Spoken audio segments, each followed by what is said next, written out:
ಸತ್ಯವತಿ ಮಹಾಭಾರತದಲ್ಲಿ ಶಂತನುನ ಪತ್ನಿ ಮತ್ತು ಕೌರವರ ಸೃಢ ಪಾಂಡವರ ಮಹಾಪಿತಾಮಹಿ.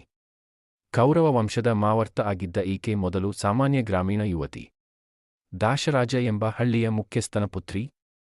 ಈಕೆಯ ದೇಹದಿಂದ ಮೀನುಗಳ ವಾಸನೆ ಹೊರಹೊಮ್ಮುತ್ತಿದ್ದ ಕಾರಣ ಮತ್ಸ್ಯಗಂಧಿ ಎಂಬ ಹೆಸರು ಪಡೆದಿದ್ದಳು. ವೃತ್ತಾಂತ. ದಾಶರಾಜನ ದತ್ತಪುತ್ರಿಯಾಗಿದ್ದ ಸತ್ಯವತಿ ವ್ಯಾಸನ ತಾಯಿ ಮತ್ತು ಶಂತನುನ ಪತ್ನಿಯಾಗಿದ್ದಳು. ಶಂತನುವಿನ ಮೂಲಕ ಈಕೆ ಚಿತ್ರಾಂಗದ ಮತ್ತು ವಿಚಿತ್ರವೀರ್ಯ ಎಂಬ ಪುತ್ರರನ್ನು ಪಡೆದಳು.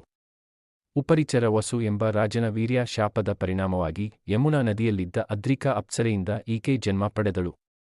ಈಕೆಗೆ ಯೋಜನಗಂಧಿ ಮತ್ತು ಮತ್ಸ್ಯಗಂಧಿ ಎಂಬ ಹೆಸರಿನೂ ಇದ್ದವು. ವ್ಯಾಸನ ಜನನ. ಒಮ್ಮೆ ಸತ್ಯವತಿ ದೋಣಿ ಚಲಿಸುತ್ತಿದ್ದಾಗ ಪರಾಶರ ಮುನಿಯು ಈಕೆಯ ಕಡೆ ಆಕರ್ಷಿತನಾದ. ಸತ್ಯವತಿ ತಪಸ್ವಿಗಳಿಗೆ ಇದು ಸೂಕ್ತವಲ್ಲ ಎಂದು ಹೇಳಿದರೂ ಪರಾಶರನು ನಿಗ್ರಹಿಸಿಕೊಳ್ಳಲಾಗದೆ ಇದನ್ನು ದೈವಸಂಕೇತವೆಂದು ಸ್ವೀಕರಿಸಿದನು.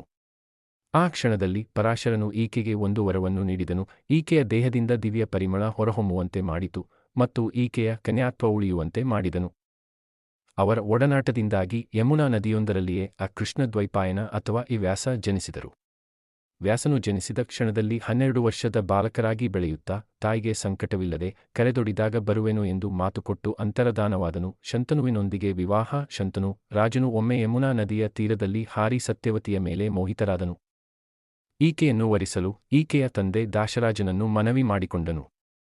ಆದರೆ ತನ್ನ ಪುತ್ರಿಯ ಸಂತಾನ ಮಾತ್ರ ಹಸ್ತಿನಾಪುರದ ರಾಜರಾಗಿ ಆಳಬೇಕು ಎಂಬ ಷರತ್ತು ಹಾಕಿದನು. ಇದನ್ನು ಕೇಳಿದ ಭೀಷ್ಮನು ಶಂತನುವಿನ ಪುತ್ರ ತನ್ನ ಜೀವನಪೂರ್ತಿ ಬ್ರಹ್ಮಚರ್ಯವನ್ನು ಅನುಸರಿಸುತ್ತೇನೆಂದು ಪ್ರತಿಜ್ಞೆ ಮಾಡಿ ರಾಜಧಾನಿ ಅಥವಾ ಸಿಂಹಾಸನಕ್ಕಾಗಿ ಯಾವುದೇ ಹಕ್ಕು ತೋರುವುದಿಲ್ಲ ಎಂದು ಘೋಷಿಸಿದರು. ಇದರಿಂದಾಗಿ ಶಂತನು ಮತ್ತು ಸತ್ಯವತಿಯ ಮದುವೆ ನಡೆಯಿತು.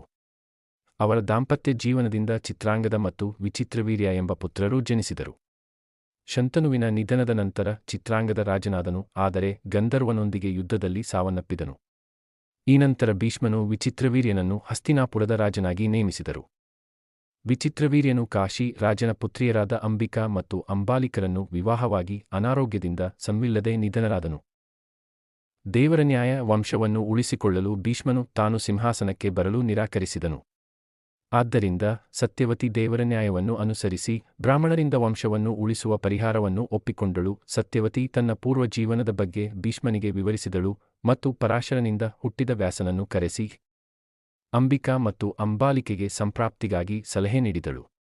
ವ್ಯಾಸನ ಹೆಸರು ಕೇಳಿದ ತಕ್ಷಣ ಭೀಷ್ಮನು ತಾಯಿಯಾಗಿ ಆಕೆಯನ್ನು ಗೌರವಿಸಿದನು. ಈಕೆ ಕೌರವ ವಂಶವನ್ನು ಪಾವನಗೊಳಿಸಿದ ಮಹಾತಪಸ್ವಿನಿ ಎಂದು ಘೋಷಿಸಿದನು. ನಂತರ ಸತ್ಯವತಿ ವ್ಯಾಸನನ್ನು ಕರೆಯಿಸಿ ಕೌರವ ವಂಶವನ್ನು ಮುಂದುವರಿಸುವ ದಾಯಕನಾಗಿ ಮಾಡಿಸಿದಳು.